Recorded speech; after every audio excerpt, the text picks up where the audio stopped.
Dipole moment. Dipole moment को मैंने बताया था कि इसको म्यू से रिप्रेजेंट करते हैं, ये सिंबल है to represent the dipole moment. और डाइपोल मोमेंट जो है एक वेक्टर क्वांटिटी है, it is a vector quantity.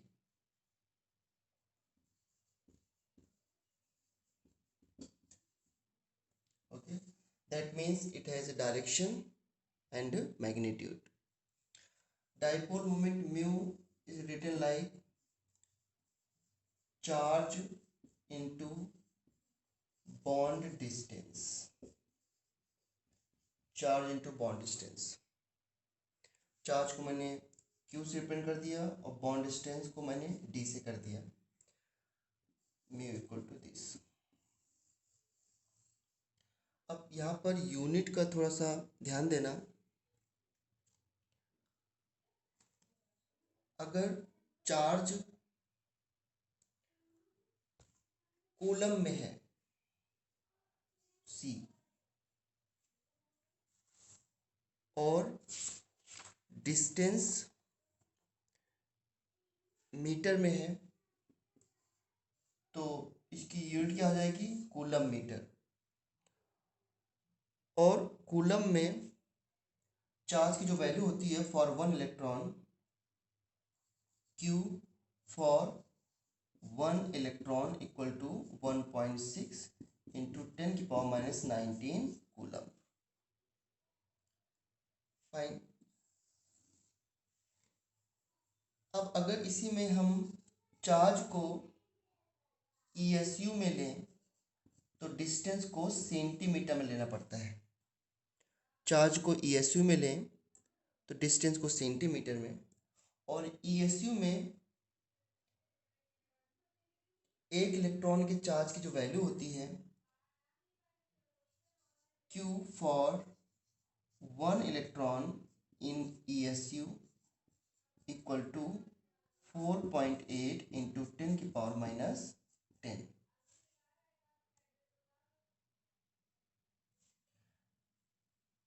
ESU में यहाँ पे लिख देता हूँ। ESU होता है इलेक्ट्रोस्टैटिक यूनिट। ठीक है, इन दोनों को कंबाइन करके एक न्यू यूनिट दी जाती है in the name of scientist. इस साइंटिस्ट को in the name of scientist, उनको सम्मान के लिए ये होता है डिबाई। डिबाई, इसको स्मॉल डी या कैपिटल डी लिख देते हैं, डिबाई। और डिबाई किसके प्लेस पुट करते हैं, 10⁻⁻18 ESU इंटू सेंटीमीटर को अप्रोक्सीमेटली 1 डिबाई पुट कर देते हैं। तो न्यूमेरिकल में ये बात क्लियर हो जाएगी। ऑल्दो मैं आपसे कहना चाहता हूँ कि इस पे न्यूमेरिकल केवल एक टाइप का आता है। इसका क्या एप्लीकेशन है, एक तो मैंने ये बताया था कि to determine polar and non polar molecule, तो अभी हम देखते हैं क्योंकि इस पर न्यूमेरिकल ज़्यादातर फिजिक्स में है, हमको तो इसका बस एप्लीकेशन करना है, इसलिए हमने डाइपोल मोमेंट का डेरिवेशन भी नहीं किया है, बस हमने फार्मूला पुट किया है Q into D, charge into bond distance. ये मैंने आपको प्रीवियस क्लास में भी बता दिया था। अब आगे आते हैं इसके।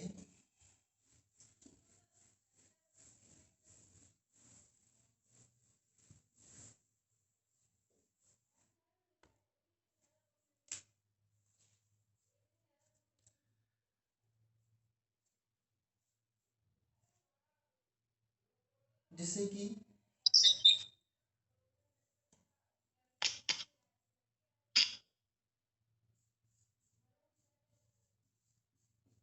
मॉलिक्यूल है BeF2, ठीक है, और बताना है कि ये मॉलिक्यूल पोलर है या नॉन पोलर है, एप्लीकेशन कर रहे हैं। तो अभी मैं लिखता हूँ यहाँ पर application, application of dipole moment. तो सबसे पहला एप्लीकेशन होता है to determine polar and non-polar character of a molecule.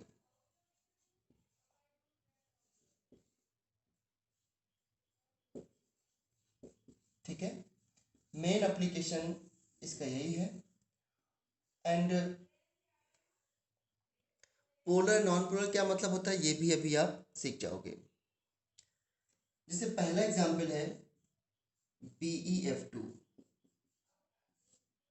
अब देखो, अगर डाइपोल मोमेंट को बिल्कुल आप वैसे ही सीखना चाहते हैं जैसा कि आपने हाइब्रिडाइजेशन सीखा है, सभी मॉलिक्यूल पे आप हाइब्रिडेशन अप्लाई कर सकते हैं, चाहे वो मॉलिक्यूल आपके कोर्स में हो या ना हो। उसी तरह डाइपोल मोमेंट में तो सिलेक्टिव 3 to 4 क्वेश्चंस दिए हुए हैं, बट इसमें हम सभी मॉलिक्यूल पे इसको अप्लाई कर सकते हैं अगर हम सभी मॉलिक्यूल की शेप और ज्योमेट्री प्रॉपर तरीके से बना लेते हैं तो। अब जैसे मैं आपसे पूछूं कि BeF2 मॉलिक्यूल पोलर है कि नॉन पोलर है, तो आप क्या करें, पहले इसकी प्रॉपर ज्योमेट्री बनाएं। तो सभी बच्चों को पता है कि BeF2 में Be के आउटर मोस्ट में 2 इलेक्ट्रॉन्स होते हैं। 2 इलेक्ट्रॉन्स ने 2 फ्लोरीन के साथ सिग्मा बॉन्ड बना लिया और ये मॉलिक्यूल था आपका कैसा, लीनियर शेप में, लाइक दिस। एंड इस पे क्या हाइब्रिडेशन थी, sp। Okay, bond angle 180 degree है, यहाँ पे 180 डिग्री बॉन्ड एंगल है।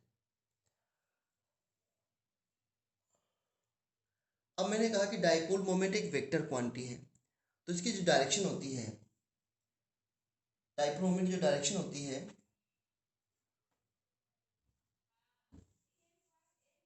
वो होती है फ्रॉम लेस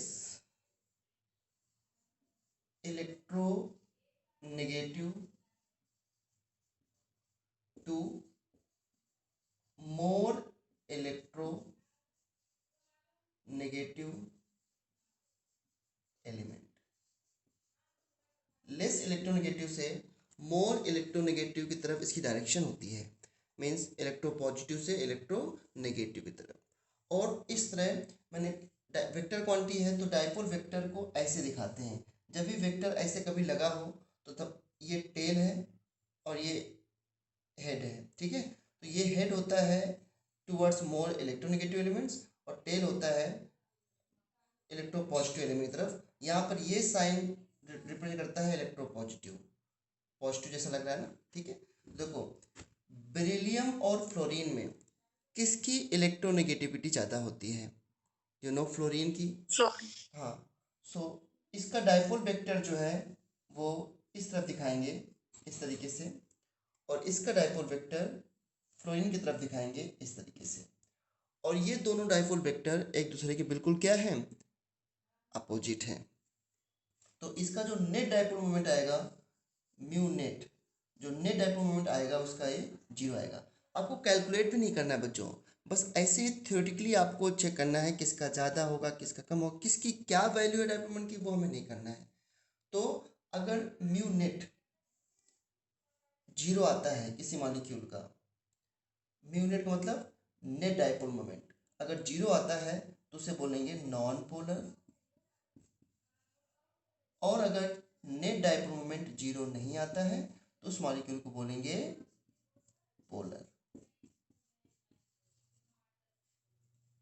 ठीक है। ये कंसेप्ट अप्लाई करना है to determine polar and non polar molecule. So मैं आपसे पूछूं कि BeF2 मॉलिक्यूल पोलर है कि नॉन पोलर है, you will say this molecule is non polar. अब एक पॉइंट और सुनना, this molecule is non polar, ये सभी बच्चों ने देख लिया, ठीक है। अब एक बात ध्यान सुनना, जैसे मैं आपसे कहूँ सर ये नॉन पोलर क्यों है, क्योंकि इसका रिजल्टेंट डाइपोल मोमेंट 0 है। इस वेक्टर का डाइपोल जो इस ये वेक्टर है ये जस्ट इसी के अपोजिट है, और फिजिक्स में आपने देखा है कि दो वेक्टर अपोजिट होते हैं तो उसका रिजल्टेंट कितना आता है, 0। Okay sir. हाँ, अब BeF2 मॉलिक्यूल के बाद में पहले कुछ सिंपल मॉलिक्यूल और लेता हूँ, तब मैं इसमें वापस आता हूँ मैंने क्या लिखा था कि इसका नेट डायपोल मोमेंट क्या है, 0 है। जरा मैं आपसे ये पूछूं, H2 molecule, Cl2 molecule, O2 molecule, N2 molecule, ये पोलर है कि नॉन पोलर है? शायद इससे थोड़ा सा और अच्छा आइडिया मिल जाएगा, फिर हम पॉलीएटॉमिक मॉलिक्यूल में आते हैं। तो ये मैंने डायटॉमिक मॉलिक्यूल लिखे हैं। इन डायटॉमिक मॉलिक्यूल को एक नाम से बोलते हैं एक्सेट्रा, इसे बोलते हैं homo diatomic molecule. I think इस वर्ड से किसी को कोई कंफ्यूजन नहीं होना चाहिए। Homo diatomic molecules, homo means same और डायटॉमिक मीन्स दो, है ना? दो एटम जब सेम होते हैं तो होमो डायटॉमिक मॉलिक्यूल, तीन एटम जब सेम हो तो होमो ट्राइएटॉमिक मॉलिक्यूल, राइट? अब मैं आपसे पूछूं कि these molecules are polar, these molecules are polar और नॉन पोलर, ये आपको चेक करना है। Non polar. नॉन पोलर, बिल्कुल सही, नॉन पोलर। बिल्कुल सही। तो देखो ध्यान से कैसे किया बच्चों हम लोगों ने, हमने एच का सिंगल बॉन्ड बनाया ऐसे। अब ध्यान देना, इसको फॉर्मूले में मतलब कैसे अप्लाई करना होता है, इसलिए मैंने ये लिया है। सोचना बच्चों, हाइड्रोजन और हाइड्रोजन में डिफरेंस इन इलेक्ट्रोनेगेटिविटी क्या आएगा बच्चों? 0। 0। हाँ 0 आएगा। तो जो डाइपोल मोमेंट म्यू होता है ना बच्चों, वो होता है q इंटू डिस्टेंस। ये q जो होता है, q ये इलेक्ट्रॉन का चार्ज होता है। जब एक इलेक्ट्रॉन कंप्लीट ट्रांसफर हो जाए, एक एटम से दूसरे एटम में चला जाए, तब इस चार्ज की वैल्यू 1.6 10⁻19 कूलम होती है। लेकिन अगर चार्ज पार्शली ट्रांसफर हो रहा है, आपको पता है इलेक्ट्रोनेगेटिविटी डिफरेंस की वजह से पार्शियल पॉजिटिव और पार्शियल नेगेटिव चार्ज क्रिएट होते हैं। तो क्या यहाँ पर जो क्यू है, सॉरी ये जो क्यू है, ये पार्शियल चार्ज की वैल्यू भी हो सकती है और कंप्लीट ट्रांसफर ऑफ इलेक्ट्रॉन अगर होता है तो उसकी वैल्यू भी हो सकती है। लेकिन पार्शियल चार्ज होगा तो उसकी वैल्यू आपको हमेशा गिवन होगी कि इस पे चार्ज इतना क्रिएट हो रहा है, ठीक है? तो अब बताओ, मैं पूछूं कि यहाँ पर कितना चार्ज क्रिएट हो रहा है दोनों हाइड्रोजन पे due to difference in electronegativity, तो यू विल से 0। पार्शियल। नहीं नहीं, पार्शियल चार्ज यहाँ पे कैसे क्रिएट होगा हाइड्रोजन हाइड्रोजन में? बिकॉज यहाँ पे डिफरेंस इन इलेक्ट्रोनेगेटिविटी 0 है ना, तो पार्शियल चार्ज क्रिएट होगा क्या यहाँ पे? ना, नो सर। नहीं क्रिएट होगा ना, वेरी गुड। यहाँ पे पार्शियल चार्ज 0 क्रिएट होंगे। जैसे मैं कहूँ कि Cl में डिफरेंस क्या है इलेक्ट्रोनेगेटिविटी का, 0 है, तो यहाँ पे पार्शियल चार्ज क्या क्रिएट होंगे? 0। ऑक्सीजन ऑक्सीजन में डिफरेंस क्या होगा? 0, तो पार्शियल चार्ज क्या क्रिएट होंगे? 0। N2 में पार्शियल चार्ज क्रिएट होगा? 0। तो इन सभी के लिए जो पार्शियल चार्ज यहाँ पे Q की वैल्यू है बच्चों, वो 0 है। क्या इनकी बॉन्ड डिस्टेंस भी 0 है क्या? नो। बॉन्ड डिस्टेंस तो कुछ है ना, बॉन्ड डिस्टेंस मतलब यहाँ पे इंटरन्यूक्लियर डिस्टेंस, तो इंटरन्यूक्लियर डिस्टेंस तो कुछ है, मगर यहाँ पे इलेक्ट्रोनेगेटिव डिफरेंस 0 है। That's why these molecules are non polar, because इनका म्यू डाइपोल जो म्यू है वो 0 है। ये मैं आपको समझाना चाह रहा था कि these molecules are non polar, non polar क्योंकि इनका जो डाइपोल मोमेंट है वो 0 है, क्योंकि इनके बीच में डिफरेंस इन इलेक्ट्रोनेगेटिविटी 0 है, ठीक है? तो अभी मैं BeF2 में वापस लौट के आऊँगा, इसलिए मैं इसको भी हटा नहीं रहा हूँ। तो एक लाइन में बोल सकता हूँ होमोडायटोमिक मॉलिक्यूल्स और नॉन पोलर। अब ये रटने वाली लाइन नहीं होगी, आपको समझ आ गया क्योंकि इनका डायपोल मोमेंट 0 होता है। क्या बच्चों इस बात से एग्री कर रहे हो कि homo diatomic molecules are non polar because उनमें डिफरेंस इन इलेक्ट्रोनेगेटिविटी 0 होता है, तो डायपोल मोमेंट 0 आ जाता है। अंडरस्टूड? यस और no? Yes sir. Okay fine. अब तीसरा पॉइंट मैं लिखूंगा, heterodiatomic molecule, heterodiatomic molecules are polar. जो हेटेरोडायटोमिक मॉलिक्यूल्स होते हैं वो पोलर होते हैं। हेटेरो मीन्स डिफरेंट और डायटोमिक मतलब दो एटम। अगर दोनों एटम डिफरेंट हो तो वो हेटेरोडायटोमिक मॉलिक्यूल बोले जाते हैं, ठीक है? जैसे HF, HCl, HBr और HI, ठीक है? ये सारे हेटेरोडायटोमिक मॉलिक्यूल हैं, सभी में दो एटम है बट दोनों डिफरेंट हैं। यहाँ पर डिफरेंस इन इलेक्ट्रोनेगेटिविटी है बच्चों, तो यहाँ पर डेल्टा प्लस और डेल्टा माइनस क्रिएट होगा। क्यों क्रिएट होगा? क्योंकि शेयर्ड इलेक्ट्रॉन्स किसकी तरफ शिफ्ट होंगे? फ्लोरीन की तरफ, बिकॉज हाँ फ्लोरीन की इलेक्ट्रोनेगेटिविटी ज़्यादा है इस वजह से। लेकिन क्या इस नेगेटिव चार्ज की वैल्यू हमको पता होगी? नो। क्यों? क्योंकि ये पार्शियल नेगेटिव चार्ज है, एग्जैक्ट वैल्यू हमको नहीं पता। अगर देखो ये दोनों इलेक्ट्रॉन फ्लोरीन की तरफ जा रहे हैं तो हाइड्रोजन को कितना लॉस फील हो रहा है? टेल मी, कितना लॉस फील हो रहा है हाइड्रोजन को? एक का ही तो लॉस फील हो रहा है, क्योंकि उसके पास है तो एक ही ना। इसमें एक इलेक्ट्रॉन तो फ्लोरीन का ही था ना बच्चों, और एक हाइड्रोजन का है। ठीक है, इन दो बॉन्ड में तो क्या हाइड्रोजन ने कंप्लीट लॉस कर दिया अपना? एक नहीं, कुछ लॉस किया, मतलब कि वो इलेक्ट्रॉन पेयर एफ की तरफ शिफ्ट है, लेकिन कंप्लीट ट्रांसफर नहीं है। सी, अगर इलेक्ट्रॉन कंप्लीट ट्रांसफर हो जाए तो वो आयनिक बॉन्ड हो जाता है ना। वो तो जैसे NaCl है, NaCl में कैसे लिखते हो NaCl? क्या NaCl में बीच में सिंगल बॉन्ड बनाते हो क्या बच्चों कभी आप लोग? नहीं बनाते ना? No sir. हाँ, नो सर। वेरी गुड बच्चों, नहीं बनाते ना। आप इसको NaCl कैसे बनाते हो? नेगेटिव और पॉजिटिव करके। इस नेगेटिव पॉजिटिव से क्या समझते हो कि NaCl ने कितना लॉस किया अपना? एक इलेक्ट्रॉन कंप्लीट, हाँ बिल्कुल सही, कंप्लीट 1 इलेक्ट्रॉन लॉस किया है और Cl को कंप्लीटली 1 गेन हो गया है। तो इसके लिए चार्ज की वैल्यू क्या ले लोगे एग्जैक्टली? 1.6 10⁻19 कूलम, क्योंकि एक इलेक्ट्रॉन के चार्ज का डिफरेंस है। बट यहाँ पर चार्ज की वैल्यू ऑलवेज आपको गिवन होगी। ये चार्ज की वैल्यू जो है वो एक्सपेरिमेंट से निकालते हैं, अदरवाइज टीचर को आपको देना पड़ेगा। तो बस आपको सीखना क्या है? आपको ये सीखना है कि बताओ पार्शियल पॉजिटिव पार्शियल नेगेटिव इन दोनों में ज़्यादा क्रिएट होंगे, या इसमें ज़्यादा क्रिएट होंगे, या यहाँ पे ज़्यादा क्रिएट होंगे। आपको इतना तो आप एच एफ में, तो जहाँ पर डिफरेंस इन इलेक्ट्रोनेगेटिविटी ज़्यादा होगा वहाँ पर पार्शियल चार्ज ज़्यादा क्रिएट होंगे। इस बात से सभी बच्चे एग्री करते होंगे। ठीक है, अब मैं आपसे पूछूं कि ये सभी मॉलिक्यूल पोलर क्यों हैं? क्योंकि इसमें डाइपोल वेक्टर की डायरेक्शन किधर होगी? एच से एफ की तरफ होगी, क्योंकि हमने अभी कहा कि डाइपोल वेक्टर जो होता है वो लेस इलेक्ट्रोनेगेटिव से मोर की तरफ होता है। क्या इसको कोई कैंसिल करने वाला है क्या बच्चों? No sir. एक ही बॉन्ड तो है, एक ही बॉन्ड तो है, तो कोई कैंसिल नहीं करेगा। ठीक है, इसलिए ये सारे मॉलिक्यूल पोलर होंगे। और यहाँ पे म्यू जो है वो चार्ज इंटू डिस्टेंस है, और चार्ज की कुछ ना कुछ वैल्यू होगी, और बॉन्ड डिस्टेंस तो सभी के है भी।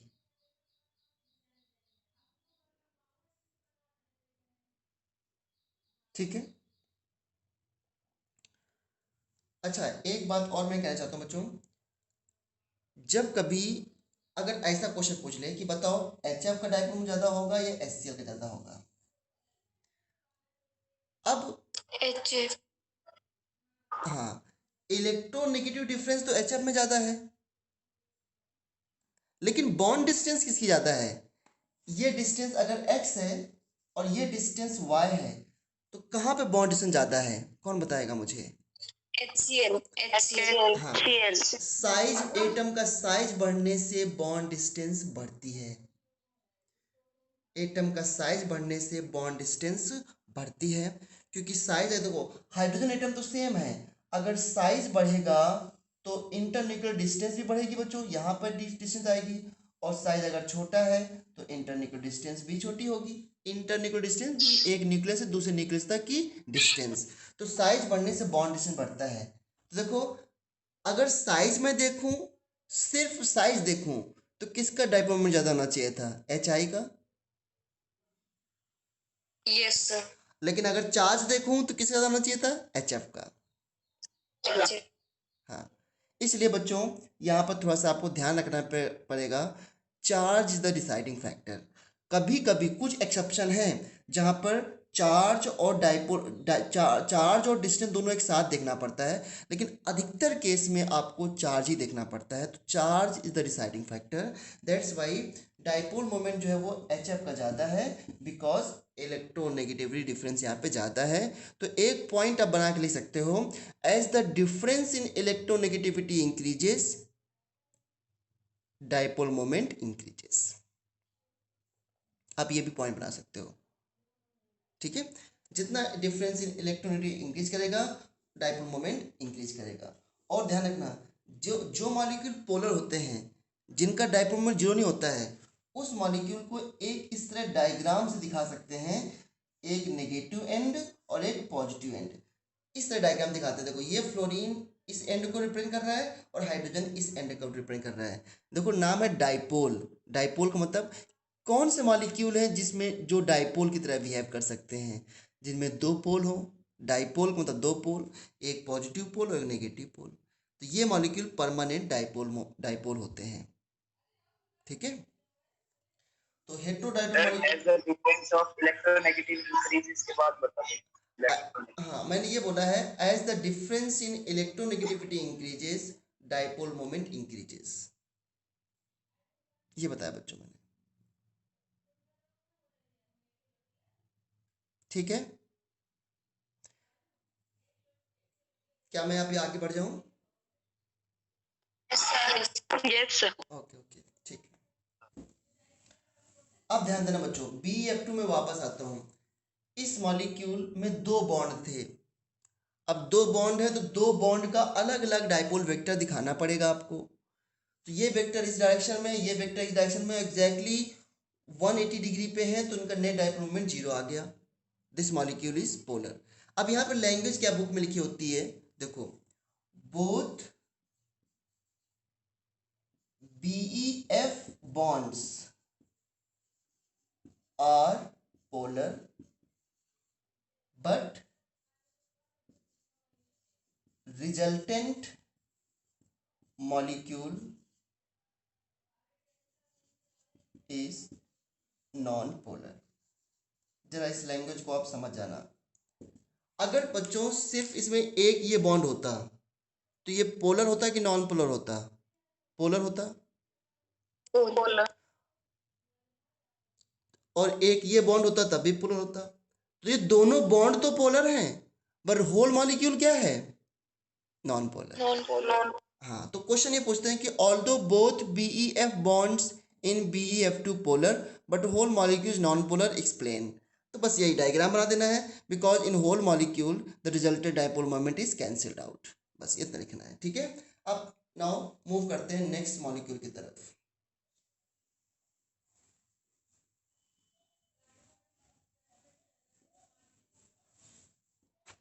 फोर्थ मॉलिक्यूल है BF3, बोरॉन ट्राइफ्लोराइड।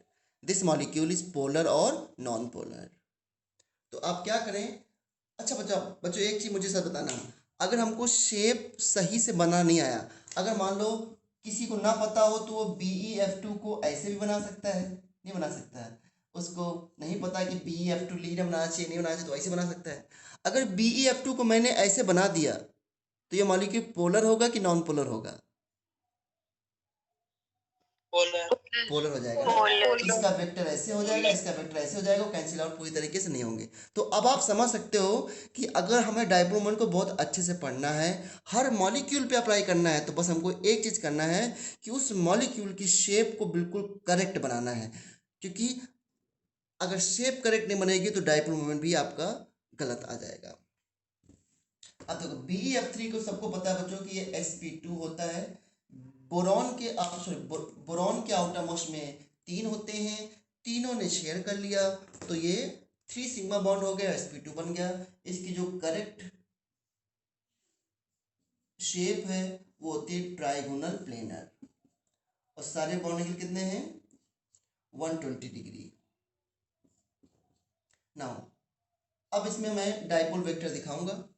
यहाँ बोरॉन है बच्चों, डाइपोल वेक्टर दिखाऊंगा। तो ये डाइपोल वेक्टर बोरॉन से फ्लोरीन की तरफ होगा ऐसे, ये डाइपोल वेक्टर बोरॉन से फ्लोरीन की तरफ होगा, और ये डाइपोल वेक्टर बोरॉन से फ्लोरीन की तरफ होगा। ठीक है, अब ध्यान देना, अब थोड़ी यहाँ पे फिजिक्स का कंसेप्ट यूज होगा। इन दो डाइपोल वेक्टर का अगर मैं रिजल्टेंट निकालूं, इसका और इसका, तो इनका रिजल्टेंट यहाँ पे ये आएगा ऐसे, जो कि इस बॉन्ड के अपोजिट होगा, और फिर ये जो वेक्टर आएगा वो इसके डायरेक्टली एग्जैक्टली अपोजिट होगा, और ये दोनों कैंसिल होकर के इसका भी नेट डाइपोल मोमेंट जो है वो जीरो दे देंगे।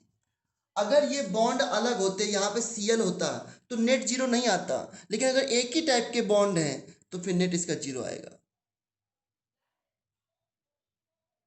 तो दिस मॉलिक्यूल जो है ये भी क्या हो गया, नॉन पोलर। और वैसे भी अगर सिमेट्रिकल मॉलिक्यूल हो, वैसे भी आपने सीखा होगा शायद, अगर सिमेट्रिकल मॉलिक्यूल हो तो सभी का वेक्टर सम जीरो होता है, ये शायद आपने सुना हो फिजिक्स में। ठीक है, तो dipole moment 1 plus dipole moment 2 plus dipole moment 3 equal to zero, because it is symmetrical molecule. Otherwise इन दोनों का जो भी रिजल्टेंट आएगा वो एग्जैक्टली इसके सेम होगा, बट अपोजिट डायरेक्शन में होगा, क्योंकि बॉन्ड सेम है, इसलिए नेट डायपोल मोमेंट क्या आ जाएगा, जीरो।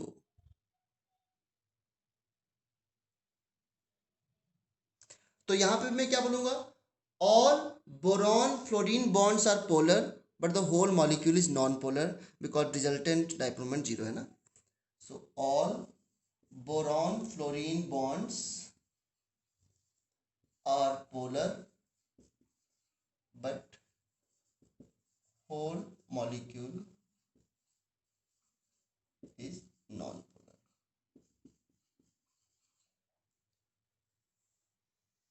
क्या आपको समझ में आ गया ये? Yes sir, yes sir. Okay, चलो अब आगे बढ़ते हैं। ये हो गया आपका। नेक्स्ट आते हैं। अब आप बस इतना आपके एनसीईआरटी में है, बट लेकिन हम हर मॉलिक्यूल पे आपको अप्लाई करना सीखते हैं इसमें। तो ये एग्जाम्पल मेरे ख्याल से 5 है। अब मैं आपको चेक करता हूँ PCl5 में। अगर आप करेक्ट ज्योमेट्री बनाते हो तो PCl5 ऐसे होता है, Cl Cl Cl, ये Cl, ठीक है। ये sp3d ट्राइगोनल पिरामिडल होता है, sp3d ट्राइगोनल पिरामिडल। अब देखना ध्यान से बच्चों, फास्फोरस क्लोरीन में वेक्टर किस साइड होगा, टुवर्ड्स क्लोरीन, क्योंकि क्लोरीन की इलेक्ट्रोनेगेटिविटी फास्ट हो ज़्यादा होती है, और ये वेक्टर टुवर्ड्स क्लोरीन होगा और ये वेक्टर भी टुवर्ड्स क्लोरीन होगा। अब देखो जरा बताना बच्चों, क्या ये जो अंदर इक्विटोरियल बॉन्ड है, इनके बीच में बॉन्ड एंगल 120 है ना। तो इन दोनों का रिजल्टेंट बच्चों यहाँ पे ये आएगा, जो कि एग्जैक्टली इसके अपोजिट होगा। Yes sir. तो अंदर वाले तीनों Cl का रिजल्टेंट डायपोल कितना हो गया, जीरो हो गया, अंदर तीनों Cl का। Yes sir. और जो एक्सियल में है बच्चों, इसका वेक्टर इससे कैंसिल हो जाएगा, क्योंकि एक्सियल में तो 180 पे है ना। तो इसका नेट डायपोल मोमेंट कितना है फिर, जीरो। तो ये भी होल मॉलिक्यूल क्या हुआ, नॉन पोलर। Non polar. हाँ बस हो गया, नॉन पोलर, खत्म। अब मैं जल्दी जल्दी आगे बढ़ूंगा। तो this molecule is non polar.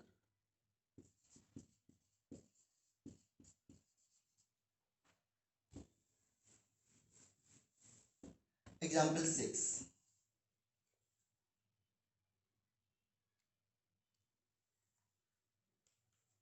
SF6, ये होता है sp3d2 ऑक्टाहेड्रोलाइट या स्क्वायर पिरामिडल। तो आपने इसको ऐसे बनाया था, सल्फर F,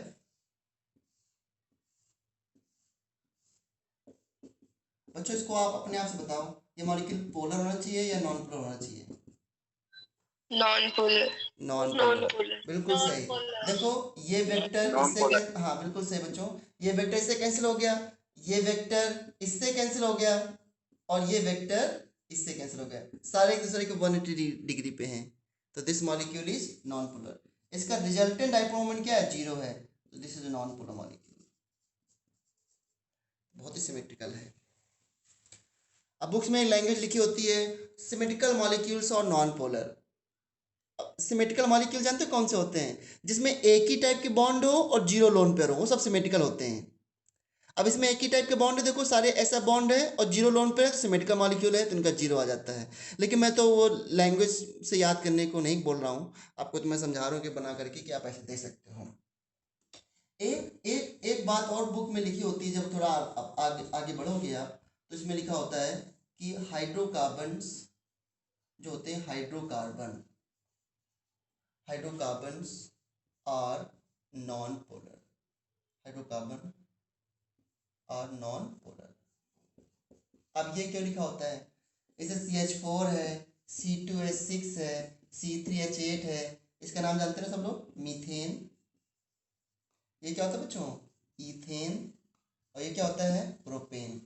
ये सारे नॉन पोलर क्यों हैं? तो बहुत ही सिंपल आंसर है, ये मीथेन टेट्राहेड्रल है। पता है आपको, कार्बन हाइड्रोजन में इलेक्ट्रोनेगेटिव डिफरेंस ऑलमोस्ट 0 होता है। दोनों की इलेक्ट्रोनेगेटिविटी वैल्यू सेम होती है। तो अगर यहाँ पे डिफरेंस 0 है, यहाँ पे डिफरेंस 0 है, यहाँ पे डिफरेंस 0 है, यहाँ पे डिफरेंस 0 है, तो ओवरऑल चार्ज कितना आया फिर? 0 0 अब हाँ C2H6 में आ जाओ। C2H6 में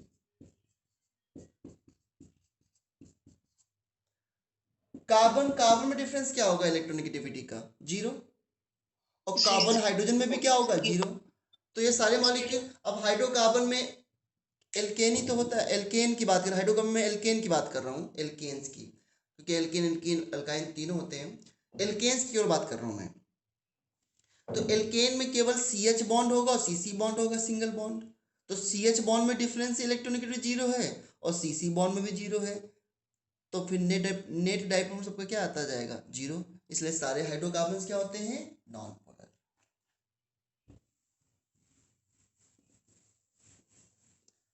अब एक क्वेश्चन और है बच्चों, इसमें थोड़ा आप सीखोगे। क्वेश्चन है, which is more polar? Which is more polar, NH3 और NF3? NH3। सो इसका आंसर देने के लिए आपको पहले इसकी शेप बनानी पड़ेगी।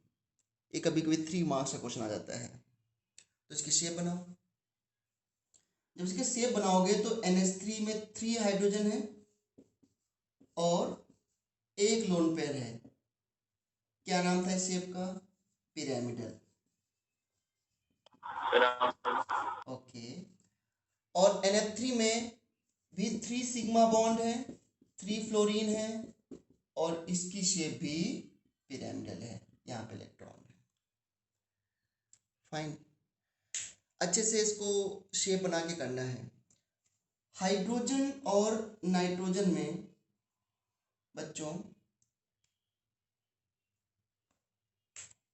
डाइपोल वेक्टर किधर बनाओगे आप? Towards, sorry I am sorry nitrogen. Towards nitrogen, इस तरीके से। और नाइट्रोजन फ्लोरीन में किधर बनाओगे? टुवर्ड्स फ्लोरीन, बिकॉज फ्लोरीन की इलेक्ट्रोनेगेटिविटी ज़्यादा होती है नाइट्रोजन से। लेकिन यहाँ पर लोन पेयर भी है। लोन पेयर का क्या करोगे? नाइट्रोजन और लोन पेयर, जो लोन पेयर है वो हाइब्रिड ऑर्बिटल्स में है और वो भी थोड़ा सा न्यूक्लियस से दूरी तो है उसके। तो लोन पेयर और एलिमेंट में डाइपोल वेक्टर लोन पेयर की तरह बनाया जाता है, क्योंकि लोन पेयर तो एक्चुअल इलेक्ट्रॉन्स होते हैं, नेगेटिवली चार्ज होते हैं, तो उनकी इलेक्ट्रोनेगेटिविटी को हम एटम से ज़्यादा मानते हैं।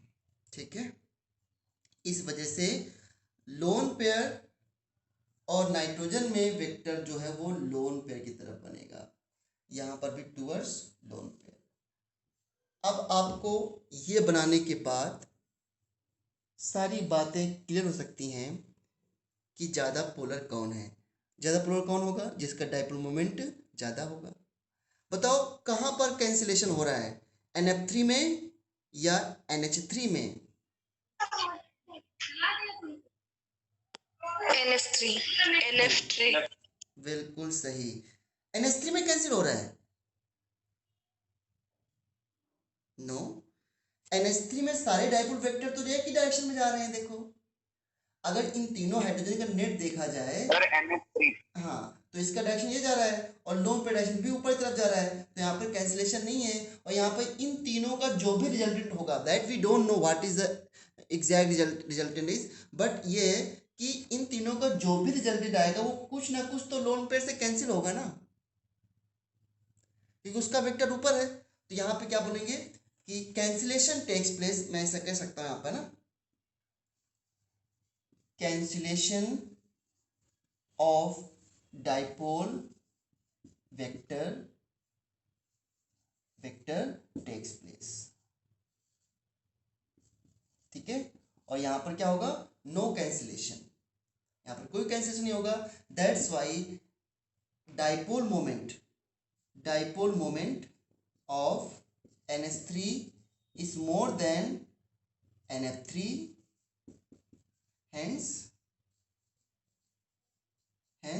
NH3 is more polar than NF3, ठीक है। ये सभी बच्चों को क्लियर हो गया होगा। आप लोग ये भी बोलते हो कि वाटर का डाइपोल मोमेंट, सॉरी, वाटर का डायरेक्ट्रिक कांस्टेंट बहुत ज़्यादा होता है, इसलिए उसमें सभी मॉलिक्यूल डिजॉल्व हो जाते हैं, सभी मॉलिक्यूल नहीं, पोलर मॉलिक्यूल डिजॉल्व हो जाते हैं। तो वाटर का डाइपोल डायरेक्ट्रिक कांस्टेंट ज़्यादा क्यों होता है वो भी आप समझ सकते हो। बताओ, अच्छा वाटर पोलर होना चाहिए, नॉन पोलर होना चाहिए? Non water should be polar polar, non polar? Polar polar हाँ, देखो, अगर आपने वाटर को ऐसे बना दिया तो ये वेक्टर इससे कैंसिल हो गया और इसका नेट क्या आ जाएगा, 0। लेकिन अब आप इतना पढ़ चुके हो कि वाटर को इस तरह नहीं बनाओगे, क्योंकि वाटर में 2 सिग्मा है और 2 लोन पेयर भी हैं।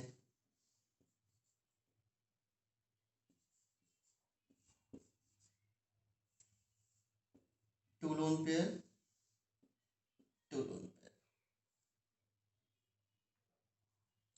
देखो, ये वेक्टर होगा टुवर्ड्स ऑक्सीजन और ये वेक्टर होगा towards oxygen, towards lone pair and towards lone pair.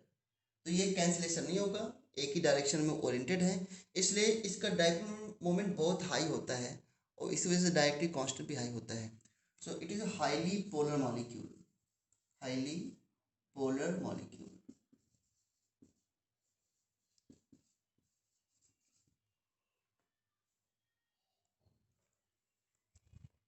ठीक।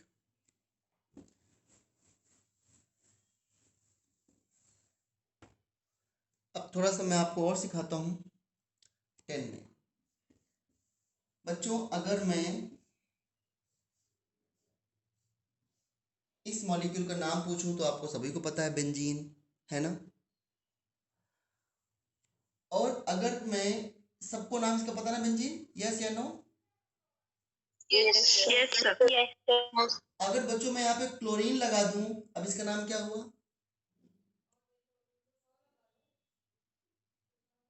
क्लोरोबेंजीन। बिल्कुल सही, इसका नाम हुआ क्लोरोबेंजीन। गुड। और जब मैं यहाँ पे Cl लगाऊंगा तो कैसे लगाऊंगा, एक H को रिप्लेस करके। तो ध्यान देना, ये सब अभी आपके 11th में ही है, लेकिन ये सबसे लास्ट में है। लेकिन अभी थोड़ा सा डाइपोल मोमेंट से रिलेटेड कुछ बताना है, इस वजह से मॉलिक्यूल ले रहा हूँ। सभी बच्चों को ये पता है कि बेंजीन का जो मॉलिक्यूलर फॉर्मूला होता है वो C6H6 होता है और सभी पोजीशन पर, मीन सभी कार्बन पर एक एक होता है हाइड्रोजन, इस तरीके से, ठीक है। तो मैंने एक H को रिप्लेस करके Cl लगा दिया। अब मैंने क्या किया, यहाँ पर दूसरे H को रिप्लेस करके भी Cl लगा दिया। अब इसका नाम क्या बताओगे? हाँ, डाइक्लोरोबेंजीन। लेकिन थोड़ा सा और इसमें एक बिल्कुल सही आंसर, बट थोड़ा सा इंप्रूव और कर दो। जो डाइक्लोरो बोलो ना, जिसे मैं अगर मान लो यहां पर लगाता हूं बच्चों, चलो मैं यहां पर बनाता हूं ऐसे, ये भी क्या है आपका,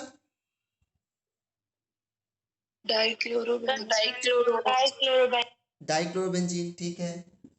और फिर ये भी क्या है,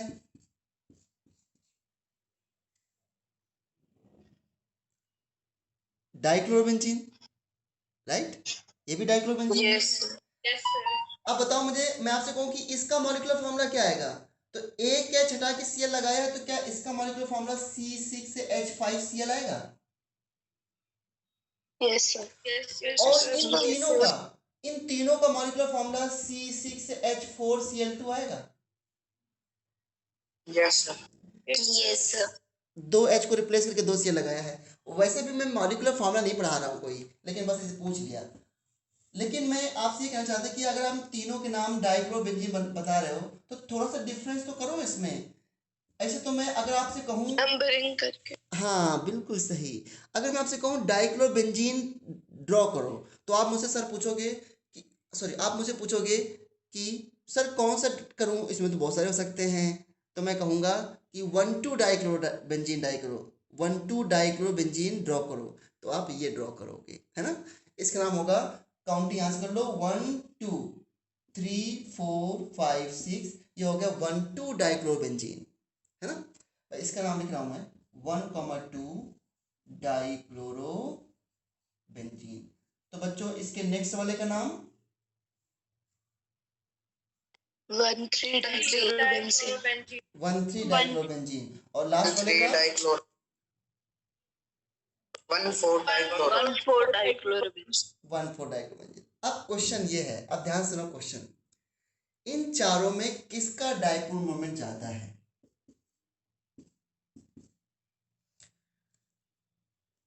1 2 B. D. 1 2 B sir 1 2 dichlorobenzene. Okay चलो, अब मैं ट्राई करता यस हूँ, सर। अब मैं ट्राई करता हूँ, ठीक है। चलो जरा ध्यान सुनना, पहले मॉलिक्यूल में डाइपोल वेक्टर किस तरफ होगा, टुवर्ड्स क्लोरीन, कार्बन और यस क्लोरीन में, सर। है ना। ठीक है, क्या इसको कोई कैंसिल करने वाला है क्या, कोई नहीं है। No sir. इसमें डाइपोल वेक्टर टुवर्ड्स क्लोरीन है, और इसमें भी टुवर्ड्स क्लोरीन है। और सभी बच्चों को एक बात पता है कि बेंजीन में सभी कार्बन पे sp2 होता है, और ये मैं आप याद नहीं करा रहा हूँ, सभी ने मुझे आंसर बताया था इसका। सभी कार्बन पे sp2 है, क्योंकि सभी कार्बन पे 3 सिग्मा बॉन्ड है। तो ये बॉन्ड एंगल कितना एक्सपेक्ट कर सकते हैं दोनों Cl के बीच में, 120। अब 120 इन दोनों का Yes. रिजल्टेंट क्या आएगा, इन दोनों का रिजल्टेंट कुछ ऐसा आएगा। मैं कहूँ कि ये क्या यहाँ पे कैंसिलेशन हो रहा है कि नहीं हो रहा है। No sir. नो अरे सर। हे भगवान, कैंसिलेशन कब होता है, जब उनके बीच में बॉन्ड एंगल 180 हो, तभी होता है, कि उससे कम में भी हो सकता है। 180 पर पूरा कैंसिलेशन होता है, 120 पर कम होता है। यार आप लोग इतना पढ़ चुके हो वेक्टर क्वांटिटी, डाइपोल का रिजल्टिंग का एक फार्मूला भी आपने पढ़ा होगा। मैं इस तरह लिख रहा हूँ, म्यू स्क्वायर इक्वल टू म्यू1 स्क्वायर प्लस म्यू2 स्क्वायर प्लस 2 म्यू2 कॉस थीटा। क्या ऐसा कोई फार्मूला आपने वेक्टर में नहीं पढ़ा होगा। No sir. सर पढ़ा है। पढ़ा होगा ना? रिजल्टेंट का पढ़ा है। हाँ तो रिजल्टेंट तो यहाँ भी बात चल रही है ना, रिजल्टेंट यहाँ पर आपने बस यहाँ पर कुछ और कर दिया होगा भाई, ए स्क्वायर कर दिया होगा, या a square plus b square 2ab cos theta, लेकिन फार्मूला इसी तरीके होता नहीं होता है। Yes yes sir. अब मुझे बताओ, अगर कॉस थीटा, सुनो ध्यान से, अगर इसकी वैल्यू यहाँ पे थीटा जो है वो 180 डिग्री हो जाए, तो उस केस में रिजल्टेंट सबसे कम आएगा, लेकिन 0 डिग्री हो तो सबसे ज्यादा आएगा। लेकिन इन बिटवीन तो, जैसे यहाँ पे कॉस थीटा की वैल्यू कितने लोगे, 0 लोगे ना, क्योंकि इसके अपोजिट में कोई है नहीं है, ये तो पैरेलल वेक्टर है। लेकिन यहाँ पे कॉस थीटा कितना लोगे, 120, दो वेक्टर के बीच में, यहाँ पे एक वेक्टर था। तो बताओ जरा ए और बी में कहाँ रिजल्टेंट जाता है,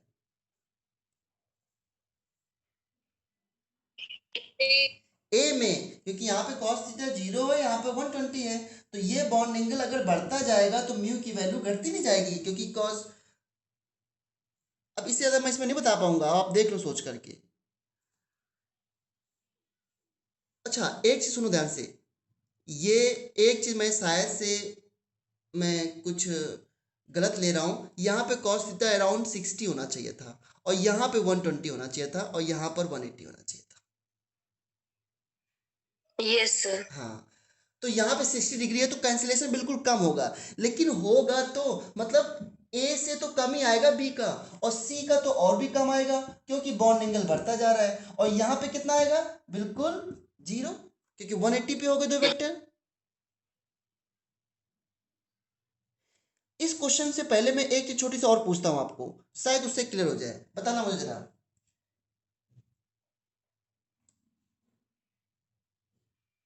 क्वेश्चन है, ये तीन डायग्राम बना रहा हूं मैं, एक ये वेक्टर का डायग्राम है, और दूसरा ऐसे है,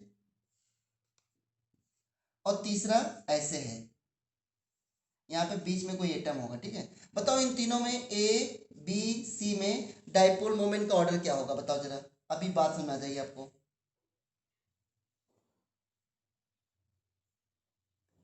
ये डाइपोल वेक्टर है, ठीक है। बताओ सबसे कम सी में होगा, yes sir. Yes sir. Yes. और सबसे ज्यादा कहाँ पे होगा? ओके। ए में। क्या इसका आंसर ए बी सी नहीं है? क्योंकि यहाँ पे कैंसिलेशन सबसे Yes, ज्यादा है, sir. यहाँ पे कम है कैंसिलेशन, और यहाँ पे सबसे कम कैंसिलेशन है। तो यार वही तो यहाँ बात भी है, यहाँ पे कितना बॉन्ड एंगल है? 0 डिग्री है। यहाँ पर ये तो, यहाँ पर क्योंकि डाइपोल वेक्टर के कोई अपोजिट नहीं है, तो दो वेक्टर के बीच में बॉन्ड देखना है। तो यहाँ पे 60, यहाँ पर 120, यहाँ पर 180। तो क्या इसका आंसर ये नहीं होगा ए बी और सी और डी? जल्दी से यस या नो बोलो, मैं आगे बढ़ने वाला हूँ। Yes, sir. हाँ, इतना डिफिकल्ट क्वेश्चन नहीं था जितने बड़े बड़े मॉलिक्यूल दिख रहे हैं। चलो ये हो गया आंसर। अब एक बड़ा इंटरेस्टिंग क्वेश्चन और बताना आप लोग। 11 टाइम तो नहीं हुआ ना, अभी है। बताओ जरा इस मॉलिक्यूल का एक्सपेक्टेड डाइपोल मोमेंट क्या होना चाहिए? देखना कौन, मुझे देखना है कौन बच्चे से बता पाएगा। इसका एक्सपेक्टेड डाइपोल मोमेंट क्या होना चाहिए? Mu. Zero. Very Zero. Good, very good, very good.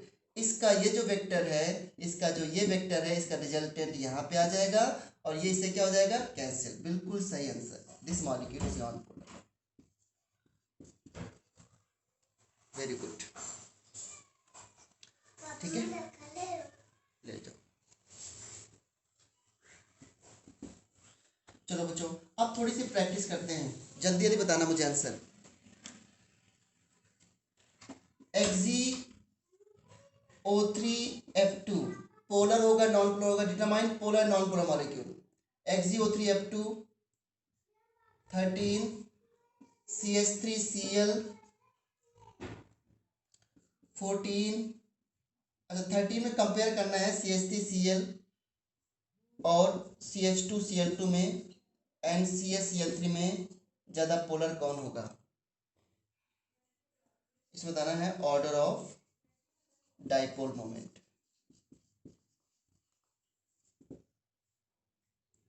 और इसमें बताना है आपको पोलर और नॉन पोलर।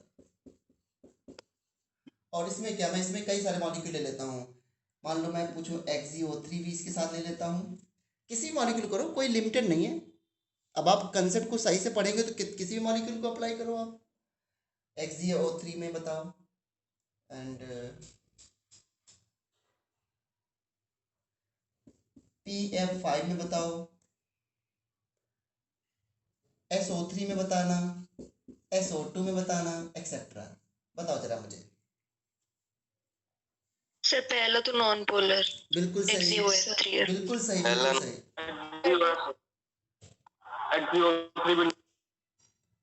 XgO3 भी नॉन पोलर है? No sir. No sir. Sir PF5 non polar. PF5 non polar, बिल्कुल सही।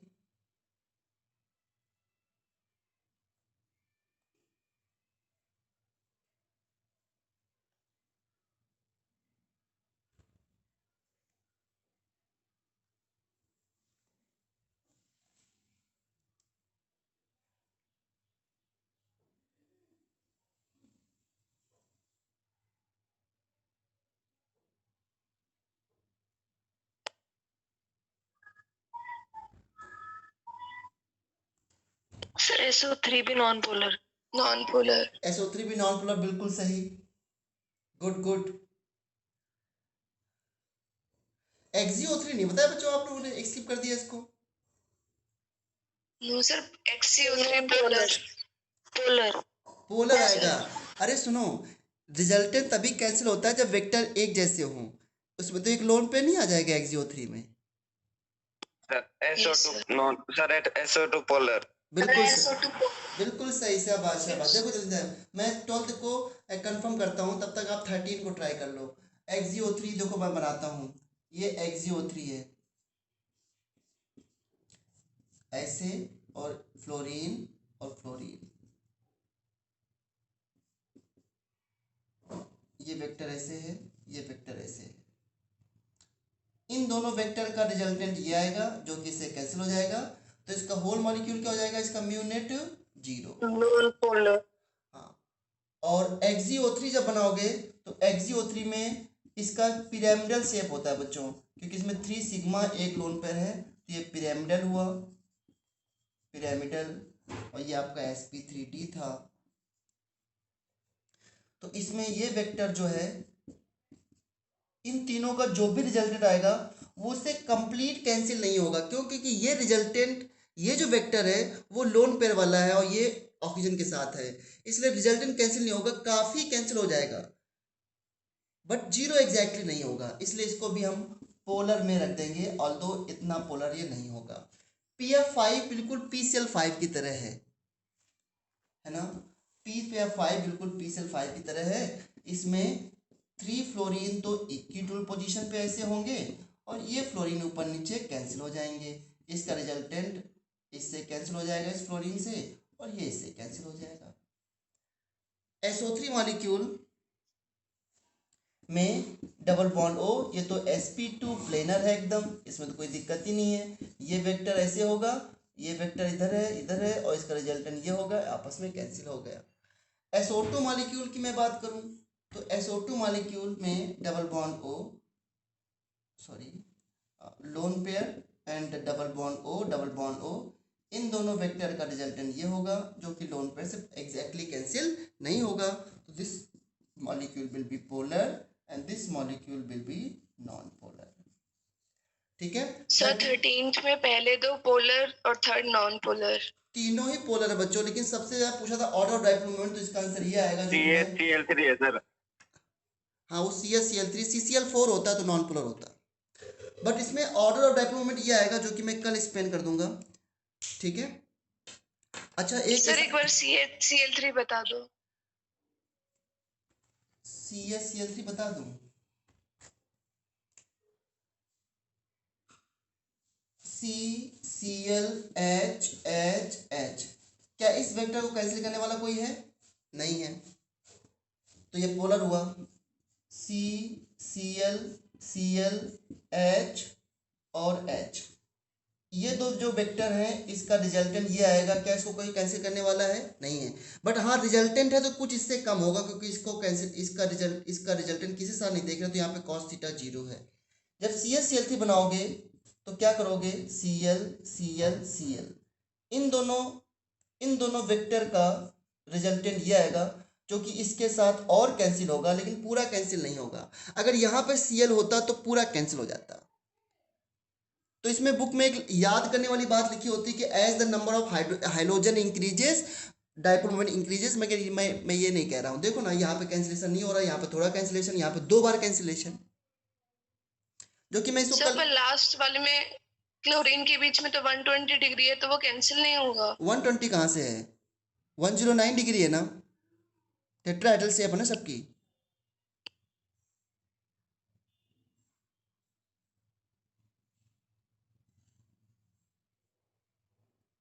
कल मैं इसी क्वेश्चन से लूंगा, कोई दिक्कत नहीं है। और सभी लोग